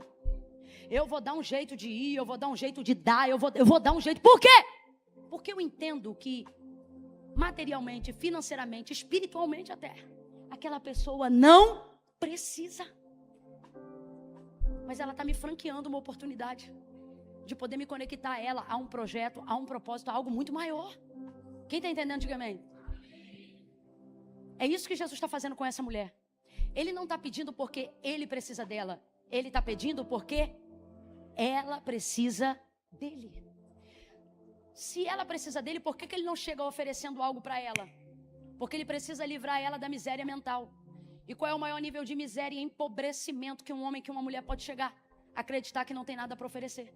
Pobreza não é morar de aluguel. Pobreza é acreditar que nunca pode conquistar nada. Pobreza não é não ter roupa. Pobreza é nunca ter posicionamento. Por quê? Porque antes de você ter qualquer coisa do lado de fora, você já acredita que não é do lado de dentro. Salomão vai dizer assim, ó: tudo que o homem pensar, como ele se vê, assim ele o é, assim ele será. Então, o que é miséria? Miséria é escassez plena de entendimento da minha identidade. O que é miséria? Escassez plena do entendimento da minha identidade. Então, logo, se eu não sei quem eu sou, preciso de coisas para identificar quem eu sou. Então eu me torno refém. Preste atenção. Quando o diabo quer te desviar do teu propósito, ele não te tira nada, ele te dá. Lembre-se dos piores momentos de prova na sua vida. Você sempre se apegou ao altar, a Deus. O desespero sempre te levou ao pedido de socorro. Os maiores rolos da nossa vida estão no peso da bênção e do sucesso. Ninguém se enrola no fracasso, todo mundo se enrola no sucesso. É no sucesso que a gente se enrola. Todas as vezes que Satanás tentar te tornar refém da vontade dele, ele não vai te tirar nada, ele vai te dar. O sistema governamental, a agenda global, o sistema chamado Estado. Vou tentar falar com muito cuidado. Qual é a ideia? Desde que o mundo é mundo e a civilização se dividiu em lote. Ter uma parte de tudo que você tem, para que você jamais tenha tudo o que diz ter. Então, sempre haverá uma fatia e alguém para você prestar conta. Qual é o nome disso? Controle. E de que maneira isso acontece para chegarmos no ponto que estamos hoje, onde temos controle estatal até da nossa privacidade, das nossas contas, da nossa imagem, de absolutamente tudo que existe e diz respeito a nós, ao nosso nome. Como é que chegamos no nível que estamos hoje? Oferecendo benefícios que o Estado, o mundo, o sistema dá. Então você me dá isso que eu te dou aquilo. E quando eu te dou aquilo por eu ter te dado, parte que às vezes já era seu. Porque a verdade é que a gente paga um monte de coisa para usar o que é nosso. Quando eu faço isso, eu manifesto um nível de controle sobre aquilo que você tem. Então, eu estou te dando, não porque eu estou te dando, mas porque a partir do momento que você se conecta ao que eu te dou, eu tenho direito de controle no que você tem. Então, você vai ver amizades assim, você vai ver igrejas, eclésias assim, aonde a manipulação de toda a bênção passa por um caminho de controle absoluto, aonde eu te dou, mas eu tenho controle sobre aquilo que eu te dou. E assim eu posso manipular as suas decisões. Assim eu posso influenciar as suas decisões. Por que o algoritmo trabalha em cima daquilo que a gente gosta de ver?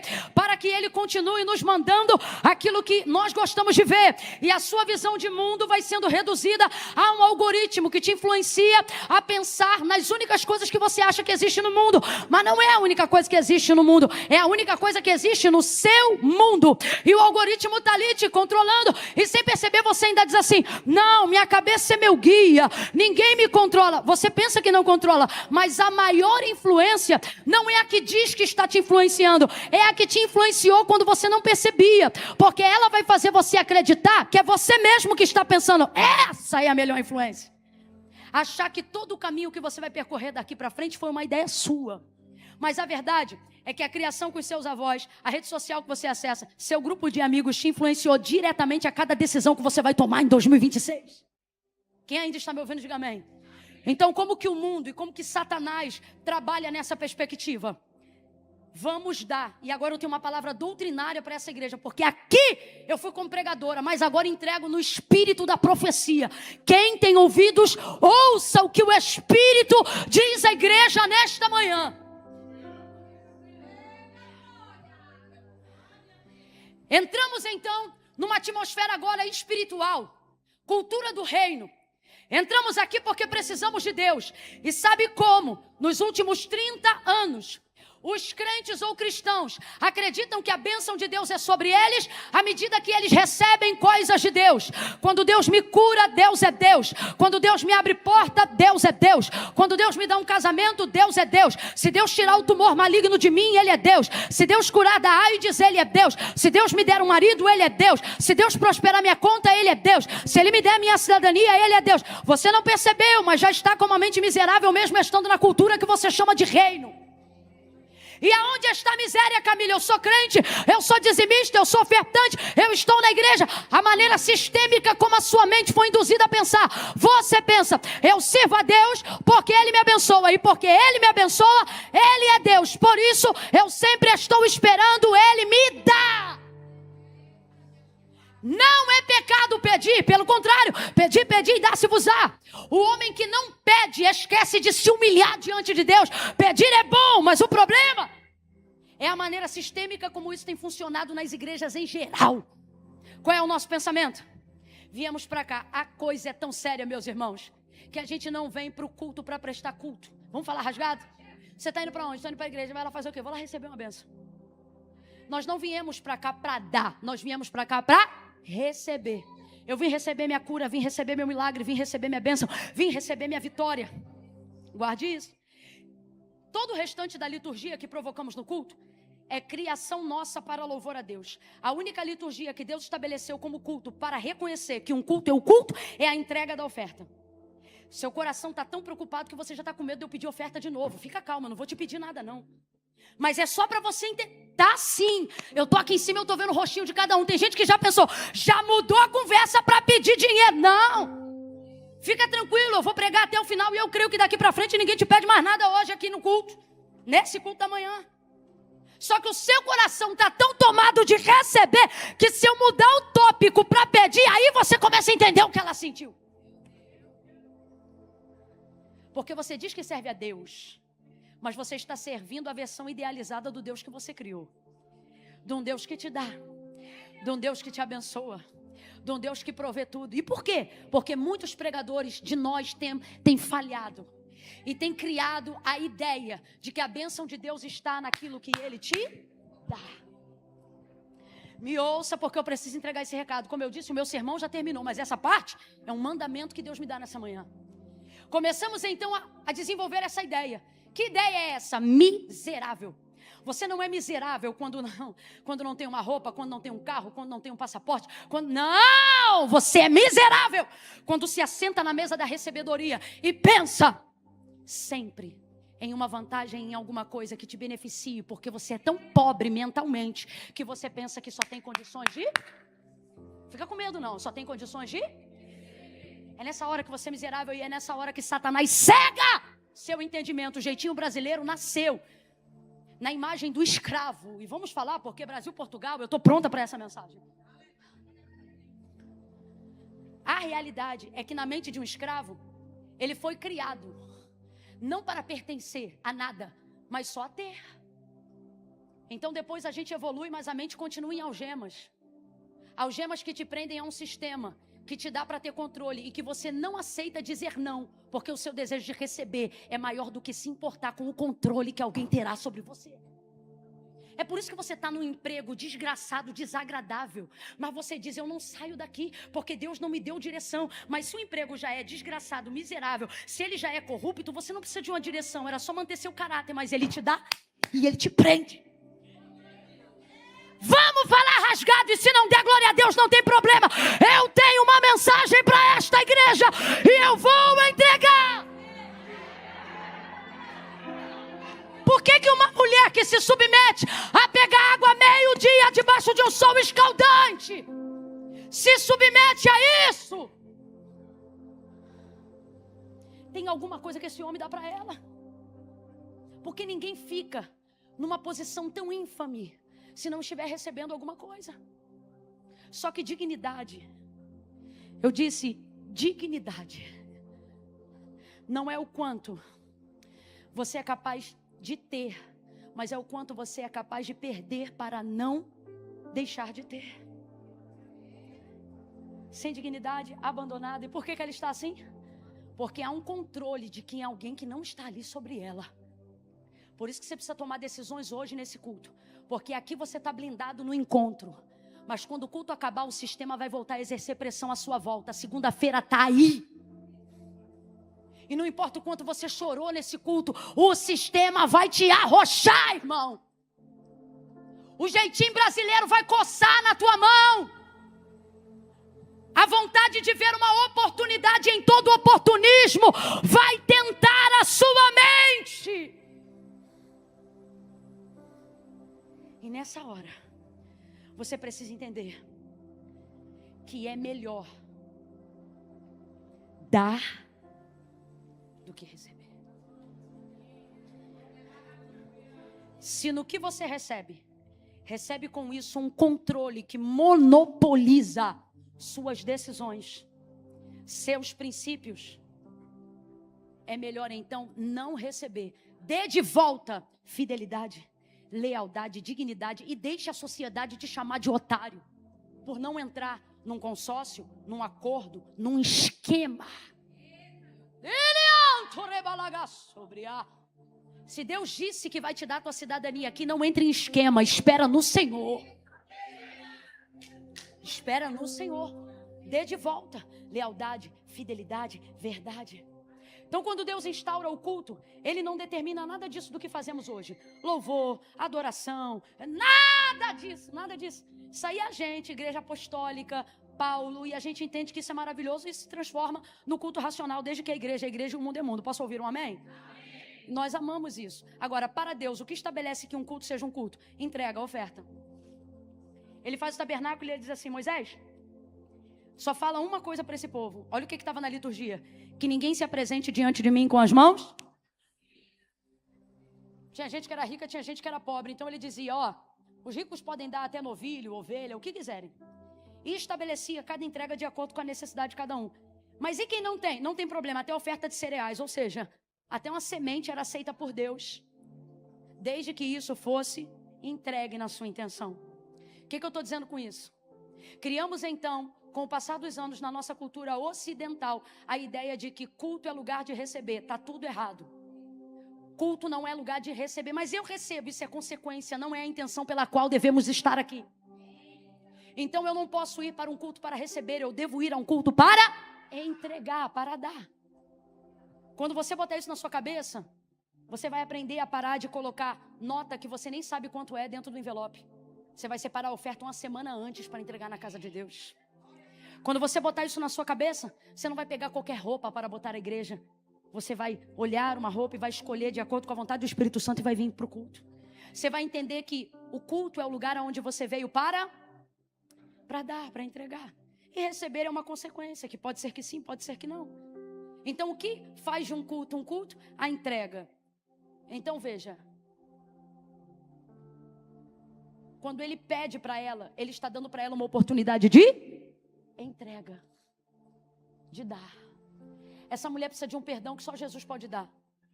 Camila, quando o pecado dela é descoberto, ela precisa de uma oferta. Por isso ela diz assim, ó, aonde é que eu devo entregar? Adorar. Adorar aqui é entrega. Por isso que eu te expliquei a liturgia de culto. O que ela está dizendo é, aonde eu levo oferta para a expiação desse pecado que eu acabei de confessar? No templo ou no monte? Aí Jesus vai dizer para ela, tu sabes que a salvação vem dos judeus. O que ele está dizendo? Se fosse para entregar, no templo, mas lá samaritano não entra.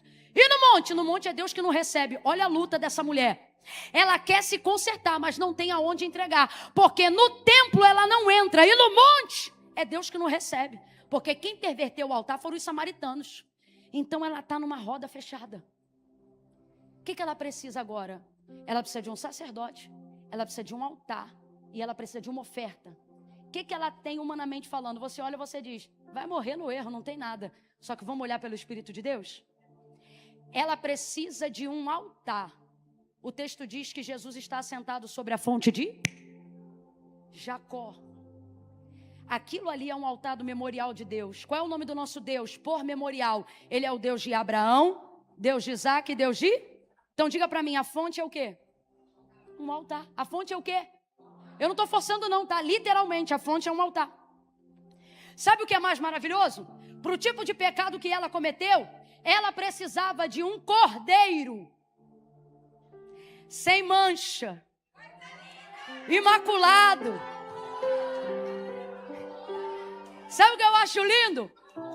É que Jesus veio, podia ter parado em pé do lado da fonte.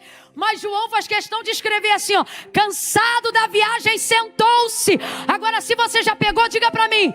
O cordeiro está sentado aonde?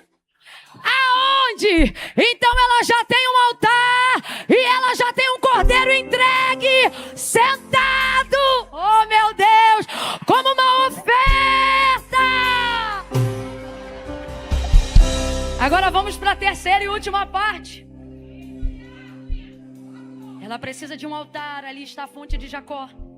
Ela precisa de um cordeiro, ele está ali sentado. Aquele a quem João Batista disse, eis aí o cordeiro de Deus que tira o pecado do mundo. Sentadinho. Eu não aguento isso não, gente. Ele podia estar em pé, mas ele está sentado. É como se ele dissesse assim, tu precisa de um altar, tá aqui. Tu precisa de um cordeiro, já sentei. Já me entreguei. E ela precisa de um sacerdote para consumar a entrega. Agora pegou. Por quê? Porque Jesus não é sacerdote. Jesus é o quê? Quem frequenta escola dominical aí responde, Jesus é o quê? Então diga para mim. Ela precisa de um sacerdote, mas ele é o quê? O que é o sumo? É o sacerdote. Um sacerdote já resolveu o problema dela. Só que está diante dela ele está dizendo, eu vou fazer. Eu vou fazer. Ei! Ele é o sumo, ele é o cordeiro e ele se entrega naquele altar. No mundo espiritual, sabe o que ele está dizendo? Mulher, nem no templo, nem no monte. Chegou a hora e é agora para você em que os verdadeiros adoradores, o que é isso? Pecadores arrependidos não adorarão no templo e nem no monte, mas aqui e agora, em espírito e em verdade, ele está perdoando ela. Ele está perdoando ela na hora. Aonde tudo isso começou? Grita comigo, um pedido. Grita, um pedido. Vamos, um pedido. Se ele chega dando, ela recebe e vaza, porque era o que ela queria. Me fala onde tem outra fonte para que eu não tenha mais que vir aqui. Ela vazava. Mas ele chegou.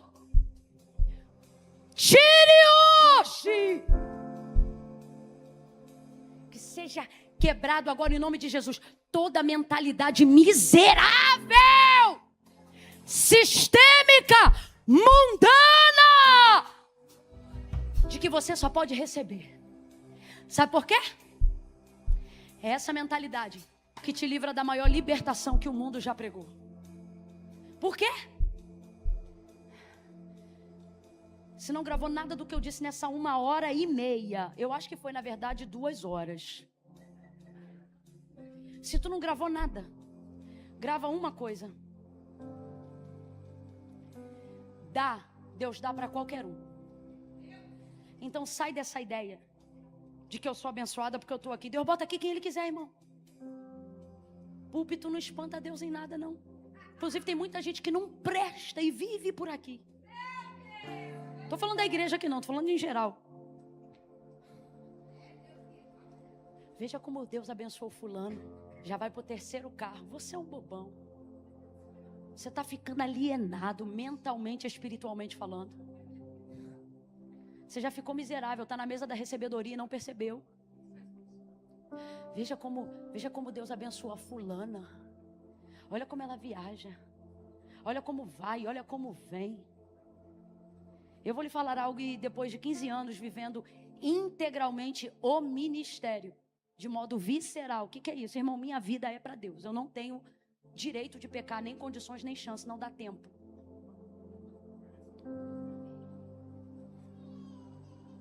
Estou falando, né, de caso pensado, né? Porque eu sou ainda dos antigos. Senhor, me perdoa, pensamentos, atos, obras, gestos, palavras. Se você pensa assim, Deus me abençoa quando Ele me dá, você é um miserável. Sabe por quê? A Bíblia diz que de Deus é o dar. Não precisa falar nada. Mas quem aqui já viu alguém que não presta recebendo algo que só Deus podia dar? Falei para não falar nada. Dom. A Bíblia diz que Deus dá a quem Ele quer. Quem aqui já viu gente usando o dom para a glória de si e não para a glória de Deus? Naquele dia, Jesus vai dizer assim, ó: apartai de mim porque eu nunca vos conheci. Mas sabe o que eles vão dizer? Em teu nome eu curei. Gente, eles não... Para de pensar que são falsos profetas que vão ouvir isso. Olha o que Jesus vai dizer. Olha o que eles vão dizer para Jesus. Em teu nome eu curei. Eles não vão dizer em teu nome eu tentei. Eles vão dizer em teu nome eu curei. Ou seja, tinha o dom, curou mesmo. Em teu nome eu profetizei. Ou seja, o espírito da profecia falava na boca dele. Falava e acontecia mesmo. Mas entrou no céu? Não, apartai de mim porque eu nunca vos conheci. O que Jesus está dizendo? Vocês me conhecem. Usufruíram do que sabia que vinha de mim. Mas eu não tinha relacionamento nenhum com vocês. Apartai de mim, malditos, para o fogo eterno. Porque eu nunca vos conheci. São os ramos que estão na videira e não frutificam. Mas estão na videira. Quem está me ouvindo, diga amém. Então não é sobre receber, filhão. Não é sobre receber, irmã. Tem quem tem. E tem porque Deus deu. E o que isso quer dizer? Nada no final do dia. Porque Deus dá a qualquer. Vou falar de novo. Estou pregando há 2 horas. Se você não gravou nada, grava isso. Deus dá a qualquer. Irmão, Deus dá graça comum. Você vai ver crente sofrendo e ímpio prosperando. Graça comum. O sol que bate no lombo do trabalhador também bate no lombo do preguiçoso. Tem gente que serve a Deus fazendo quimioterapia agora e tem prostituto na esborne agora com a saúde lá em cima. Graça comum, porque Deus dá a qualquer. Então tira da sua mente a ideia de que sou abençoado apenas como Deus, quando Deus me dá. Porque senão o Deus que você diz adorar, em pouco tempo você o abandonará. Aonde está a bênção de Deus, Camila? Não é quando Ele me dá. Porque Deus dá a qualquer. É quando Ele aceita receber o que eu vou entregar. Porque Deus dá a qualquer um, mas só aceita receber de quem Ele escolhe. Juízes capítulo 6, Gideão fala com o Senhor, mas ele não sabe que é Deus, ele acha que é um homem, mas é o anjo do Senhor. Aí olha como ele vai fazer prova se é Deus. Eu vou ali, vou fazer uma oferta. Ele prepara um novilho, ele prepara o caldo, ele prepara o pão, e era tempo de fome e escassez.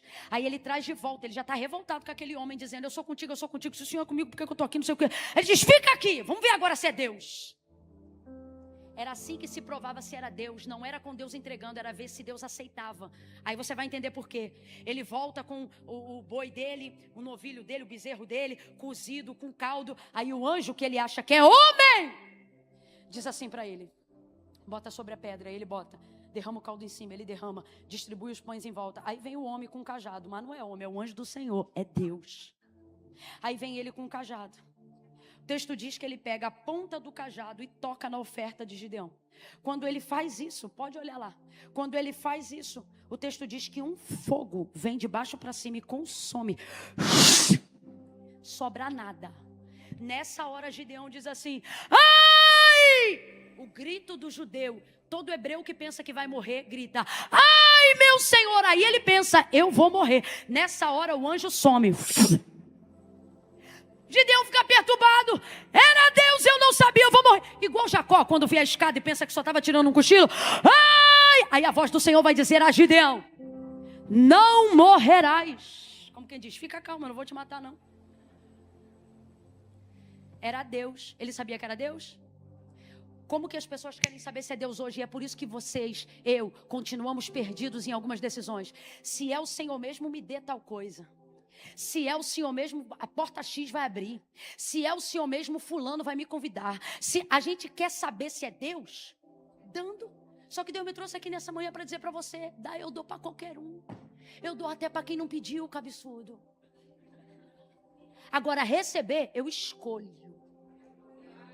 Eira calanchorebassuia.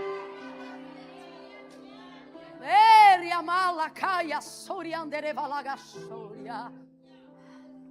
Quando ele vê que o anjo, que é Deus, consumiu, aceitou, recebeu, ele diz, era Deus. Foi contra os midianitas e os venceu como se fosse um homem só. Era Deus. Como ele descobriu? Quando ele entregou. Olha para mim. Use os últimos dias desse ano não para exigir o que você precisa receber. Experimente ver se Deus é com você quando você oferece um culto, um louvor, uma oração. Olha para cá. Você tem certeza que Deus ainda ouve suas orações? Experimente orar. Você tem certeza que quando você ainda prega, Deus ainda fala na sua boca? Experimente fazer coisas das quais Deus não recebe de qualquer um. Porque, irmão, a maior glória não é quando Deus me dá. É quando Deus recebe o que eu decidi entregar. Eu não sou escolhida quando Deus me dá. Sou escolhida quando Ele aceita receber de mim o que eu estou entregando.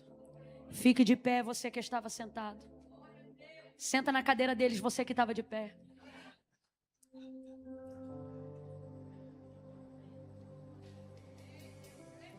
Use essa semana para entregar.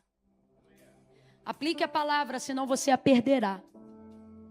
Use essa semana para entregar. Fazíamos todo final de ano uma confraternização na igreja, onde eu cuidava de um setor de mulheres. E certa feita, era necessário, a igreja era pequena, então a escala sempre passava a lista pela mão de todo mundo. O que cada um vai dar? Refrigerante, salgadinho, não sei o quê. E aquilo acontecia várias vezes ao longo do ano. Comunidade de fé é igual família, irmão. A gente conta com a gente mesmo. Eu não gosto que me pede nada, então vai caçar outra comunidade de fé, porque aqui a gente vez ou outra vai estar pedindo. Comunidade de fé, igual família, crescendo junto, vivendo junto, ferro afiando ferro.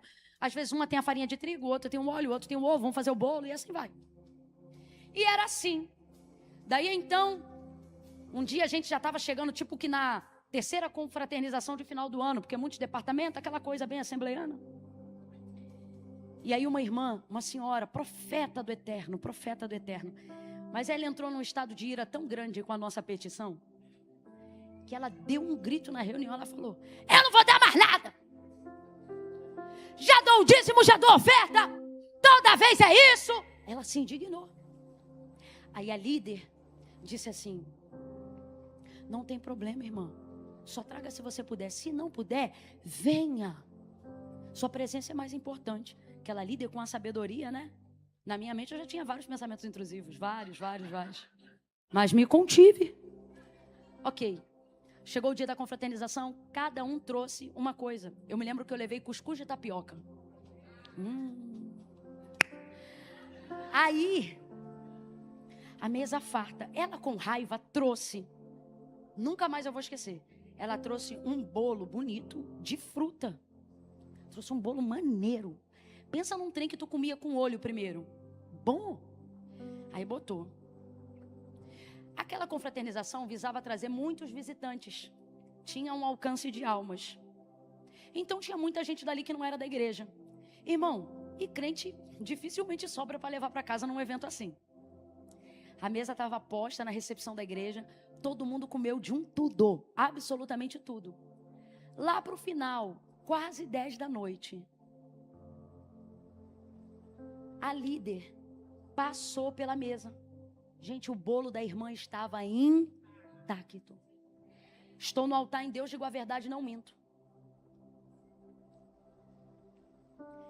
Aí a líder disse assim: leve esse bolo para a irmã da cantina.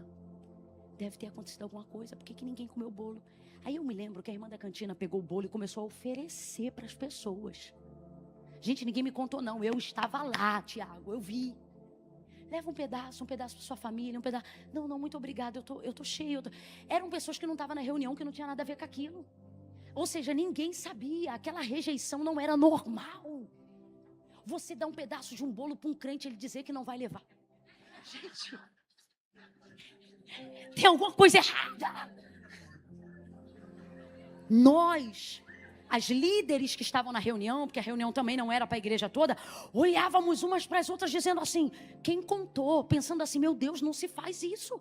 Essa irmã pode desviar da fé. Todo mundo preocupado, mas ninguém queria. Aí a líder, quando acabou tudo, disse que quando ela viu o bolo, antes de perguntar quem tinha trago, ao descobrir que era o bolo daquela referida irmã, o Espírito Santo falou com ela: eu não recebi o bolo dela. Você pode achar que é a história da carochinha. Mas não vou falar o nome da igreja, porque senão vão lembrar do nome da irmã, porque a gente só era 20 pessoas. Ele não recebeu. Irmão, o temor do Senhor me alcançou aquele dia. Falei, Deus, a partir de hoje, meu maior zelo não é o que o Senhor me dá, é saber se o Senhor ainda vai receber o que eu estou te entregando. Já dorme no Senhor a mãe desse servo de Deus aqui, ó, pastora Antonieta, que a gente viu no vídeo. Ofereci um culto de celebração de 10 anos ao Senhor.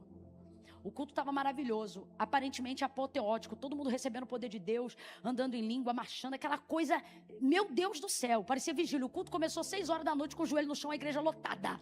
O povo queria poder de Deus. Eduardo pregou uma mensagem de Elias e Eliseu, porção dobrada, meu irmão, foi um entreveiro doido.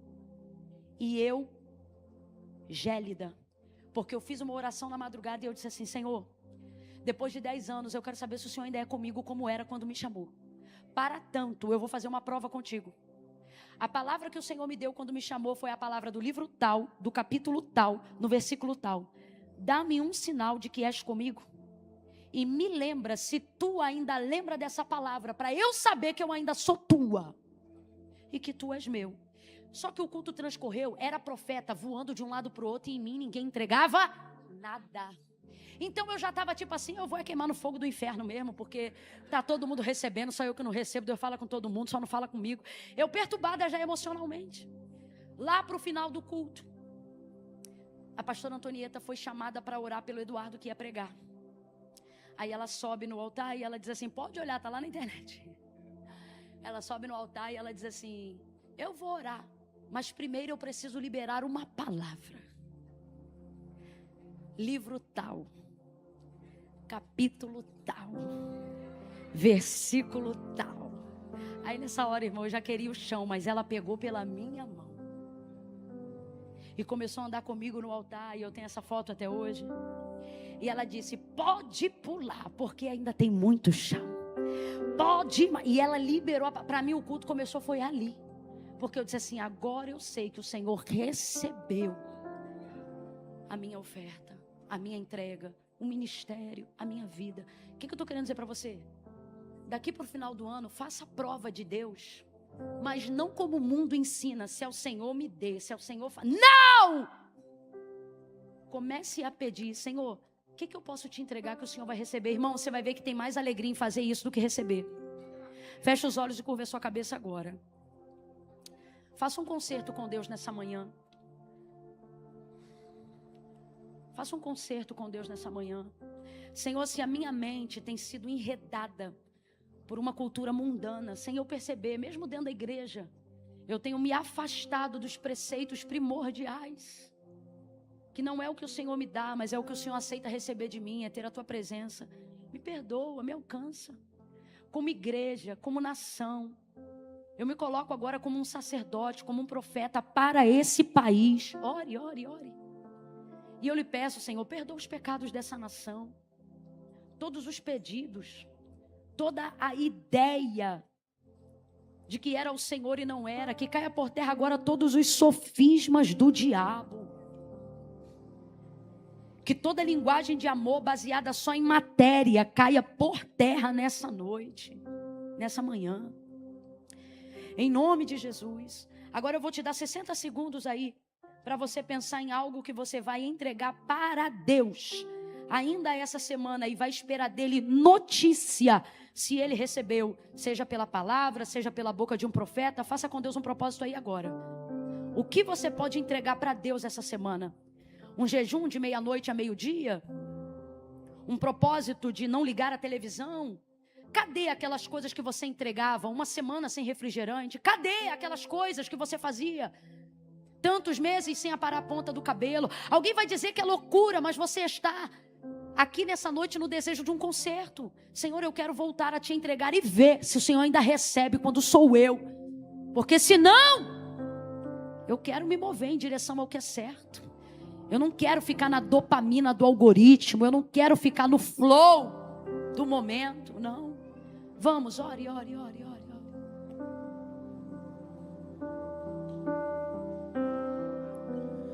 Dá-me de beber, pois tenho sede. Não quero mais buscar em outras fontes.